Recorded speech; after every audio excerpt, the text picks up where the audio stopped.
이 고요한 시간 주님의 보좌 앞에 내 마음을 쏟네. 모든 것 아시는 주님께 감출 것 없네. 내 맘과 정성 다해 주 바라나이다.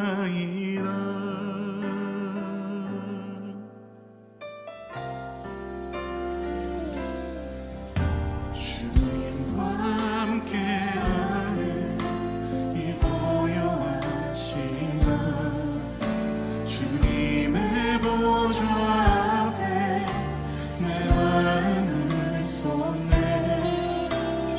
모든 것 아시는 주님께 감출 것 없네. 내 맘과 정성 다해 주 바라나이다. 온 맘 다해 사랑합니다. 온 맘 다해 주 알기 원하네.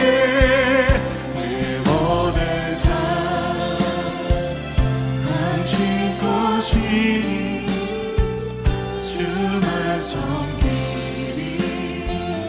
온 맘 다해. 우리 다시 한번 이 찬양 고백할 때 우리의 삶에 주님 일하시기 위하여 우리가 갖고 있는 것들을 내려놓고 주님께만 집중할 수 있는 이 시간 가운데 우리를 부르셨음을 믿으며 하나님의 음성, 하나님의 마음, 하나님의 인도하심 앞에 믿음으로 나아가는 시간 되기 원한다고 우리 다시 한번 고백했으면 좋겠습니다. 주님과 함께하는 이 고요한 시간 주님의 보좌 앞에 내 마음을 쏟네. 모든 것 아시는 주님께 감출 것 없네. 내 맘과 정성 다해 주 바라나이다.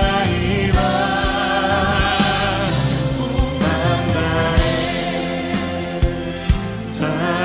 사랑합니다. 온 맘 다해 주 알기 원하네. 내 모든 삶 당신 것이니 온 맘 다해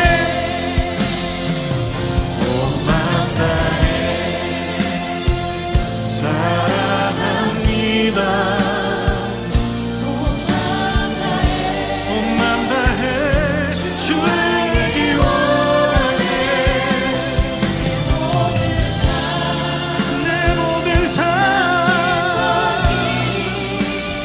것입니다.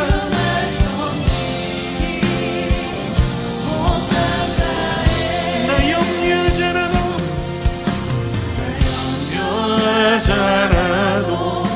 내 쓸 것 아시니 나 오직 주의 얼굴 구하게 하소서.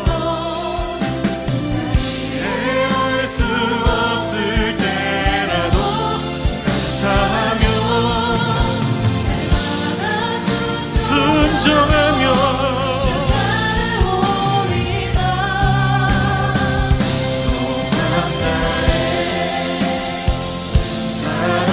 사랑합니다. 온 맘 다해 주 알기 원하네. 내 모든 삶 주님의 것입니다. 주님의 인도하심 따르기 원합니다. 온 맘 다해 사랑합니다. 온 맘 다해 주 알기 원하네. 모든 삶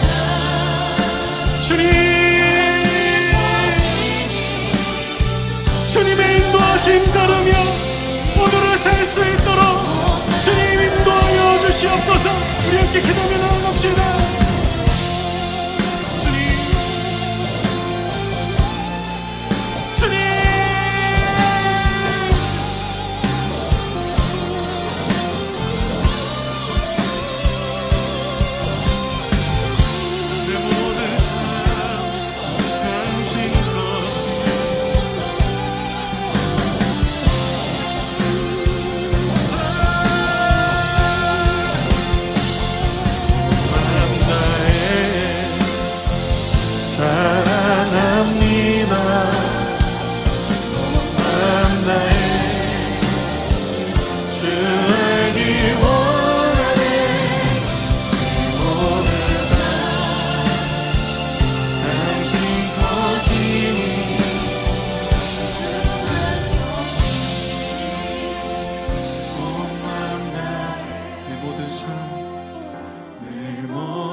당신 것이니 주만 섬기 온 마음 다해.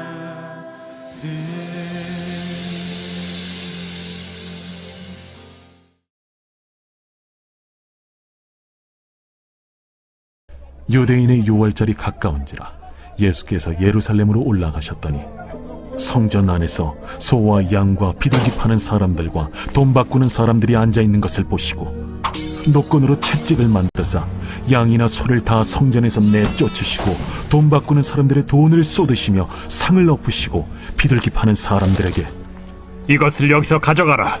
내 아버지의 집으로 장사하는 집을 만들지 말라 하시니 제자들이 성경 말씀에 주의 전을 삼원은 열심히 나를 삼키리라 한 것을 기억하더라.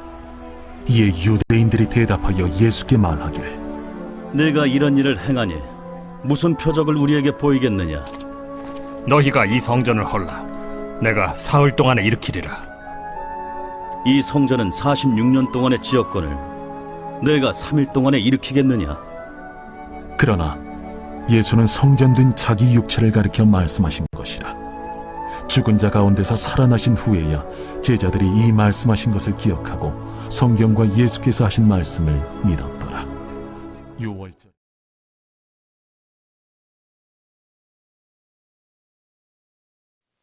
오늘 우리가 나누는 말씀은 요한복음 2장 13절에서 22절까지의 말씀입니다. 오늘 본문의 전체적인 내용은 유대인의 명절인 6월절에 예루살렘에 올라가신 예수님이 성전에서 장사하는 사람들을 모두 내쫓으시는 내용입니다. 유대인들이 무슨 권리로 이러한 일을 행하냐고 예수님께 묻자 예수님은 성전의 진정한 의미가 그분의 부활 사건으로 이루어질 것이다 라는 사실을 암시하고 계시죠. 예수님은 진리를 수호하고 가르치는 면에서 엄격한 태도를 보이신 걸 이 성전 정화 사건을 통해서 우리가 알 수가 있습니다. 그러면 더 깊이 나아가서 내용을 자세히 보면 이 사도 요한은 예수 그리스도를 가리켜서 은혜와 진리가 충만하다고 요한복음 1장 14절과 17절에 기록하고 있습니다. 오늘 본문에는 진리의 수호자로서 예수 그리스도의 모습이 잘 드러나 있는데 주님은 성전, 교회에서 옳지 않은 일이 행해지는 것을 참지 않으시죠. 여기서 불의를 용납하지 않으시는 진리가 되시는 주님의 모습을 우리가 볼 수 있습니다. 그리고 2장에서 예수님은 사역을 시작하시면서 세상에는 은혜를 베푸셨습니다. 예로 가나 혼례 잔치, 그리고 세상적인 풍속과 모습을 보여주는 이 가나 혼례 잔치에서 은혜를 베푸셨다는 거죠. 그러나 성전은 오히려 청결케 하셨습니다. 물론 세상은 봐주시고 교회는 안 봐주신다라는 뜻은 아니고 여기서 중요한 점은 교회의 더 엄격한 모습을 보이셨다는 겁니다. 왜 그러셨을까? 그러니까 많이 받은 자에게는 더 많이 요구를 하시는 주님의 모습을 우리는 볼 수가 있는 거죠. 그러니까 더 받은 자가 당연히 더 책임도 큰 법입니다.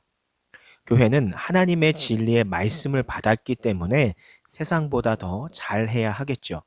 세상은 진리가 무엇인지 모릅니다. 그러므로 교회는 매사에 세상보다 더 엄격하게 자신을 살핌으로 세상이 주님을 만나는 것을 방해해서는 안 된다는 거죠. 오늘 본문에서처럼 교회가 겉으로는 예배를 위함이라 하면서 속으로는 자신들의 이익을 추구하기만 한다면 이것은 결국 자신뿐만 아니라 세상까지도 망하게 하는 것이기 때문이죠. 그러므로 오늘날 교회가 많은 재산을 갖게 됨으로써 파생되는 많은 문제들이 있을 텐데 세상을 구원하기 위해서 우리는 우리 자신에게 더욱 엄격한 윤리 기준을 적용을 해야 한다는 겁니다. 돈이 우리의 신앙을 왜곡시킨다면 그럴 가능성이 조금이라도 있다면 교회는 재산을 갖지 말아야 하겠죠. 이게 바로 사도 바울이 가졌던 원리이기도 한 겁니다.